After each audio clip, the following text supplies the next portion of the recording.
Hey, I'm Harry from Trevor-io, and in this video, I'm going to show you how to answer your first question in Trevor, how to build your first query. So let's jump in. I am looking at the Query Builder tab. You can see I've got this rocket icon highlighted on the left. That's the Query Builder, and I've got this big Start New Query button here in the top left. So I'm just going to go ahead and click that, and it's immediately going to show me all of the data tables that I have access to. So you can see here, it's a really simple database I'm looking at with customers, products, and transactions. Now I'm going to go ahead and click the customers table, and it's going to load all of the data from that table. You can see here, it's just a customers table. So each row represents a different customer, and we've got columns with information like the email address, the signed up date, and the country.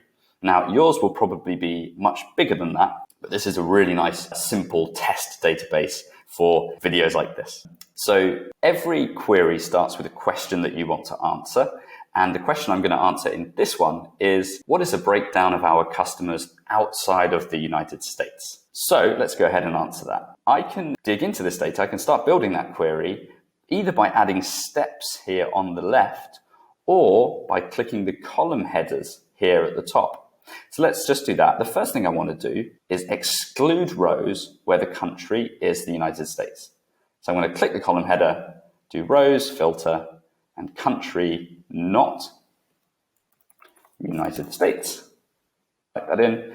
I'm going to click done. And two things are going to happen. It's going to load the results again on the right, and you can see there are no United States rows, and it's added that filter there on the left as the second thing. So finally, I just want to count the customers by country. So I'm going to head over to the Summarize button here, and I'm going to look at metrics. I've got things like count and some other options. So let's just count customers. And in my dimension, I want to select the country. So once again, two things have happened. Firstly, it's added that step here on the left. And secondly, on the right, it's actually retrieved those results from the database for me. And I can see a really nice, simple count by country of our customers. And then I can do various things with those results, including visualizing them or downloading them and that kind of thing. But let's just save it for now as our first query. So I'm going to click the Save button in the top right. We'll call it Count Customers by Country. I'm going to click Done. There we go, query saved. And if I ever want to look at that query again, I can just head over to the Saved Queries folder here on the left. And it's always, whenever I load that, it's always going to show me the latest results with the latest numbers from the database.